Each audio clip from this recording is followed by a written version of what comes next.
उत्कृष्ट शिक्षा केंद्र राजकीय महाविद्यालय संजौली में साहित्यिक संस्था सर्जक के बैनर तले हिंदी विभाग में सहायक प्रोफेसर सत्यनारायण स्नेही द्वारा विचलित कविता संग्रह इंटरनेट पर मेरा गांव का आज लोकार्पण किया गया। इस दौरान प्रसिद्ध आलोचक डॉक्टर विद्यानिधि छाबड़ा, डॉक्टर देवकन्या ठाकुर ने स्नेही की कविता पर सारगर्भित शोध पत्र पढ़े, जिसमें कवि स्नेही की रचनाशीलता का विस्तृत विश्लेषण किया गया और जगदीश बाली, डॉक्टर कामना नेगी, दिनेश शर्मा ने इस संग्रह पर वक्तव्य दिए। दूसरे सत्र में कविता पाठ हुआ, जिसमें महाविद्यालय के 15 नवोदित छात्र कवियों ने काव्य पाठ किया। शिमला से ब्यूरो चीफ विकास शर्मा की रिपोर्ट।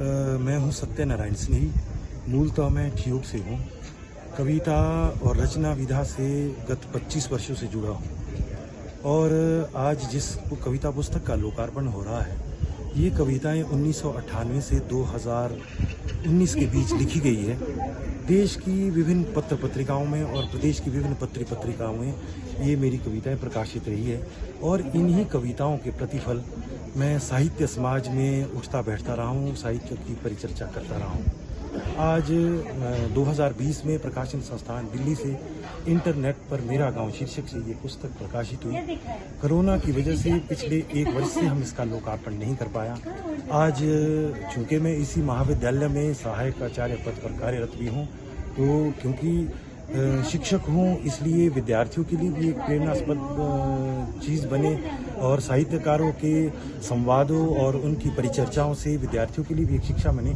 इसी उद्देश्य से ये लोकार्पण हमारी साहित्यिक सर्जक संस्था है ठियोग की, जो साहित्य के लिए कई कार्य करती रही है 25 वर्षों से, उसके बैनर के तले और राजकीय उत्कृष्ट महाविद्यालय संजौली के इस सभा कक्ष में साहित्य परिषद के संयोजन में ये कार्यक्रम आज हमारा निष्पन्न हो रहा है। किन विषय, क्या खास है, क्या विशेष है? देखो, मूलतः तो मैं गांव से रहा हूँ।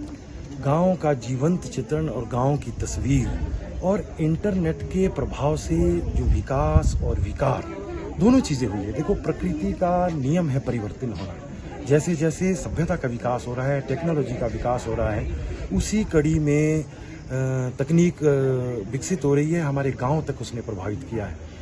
हमारे समकालीन जीवन की चिंताएं, जिसमें बेरोजगारी है, पिछड़ापन है, प्रकृति का तो हो रही है, लोक जीवन लुप्त हो रहा है और हमारे गांव में जो परिवर्तन आ रहा है और इंटरनेट ने उसको किस तरह से परिवर्तित किया है। हमारी जो जनरेशन गैप जिसको हम बोलते हैं, पीढ़ीगत अंतराल आ रहा है, वो अंतराल जो है इन कविताओं में किसी न किसी रूप में परिलक्षित हुआ है।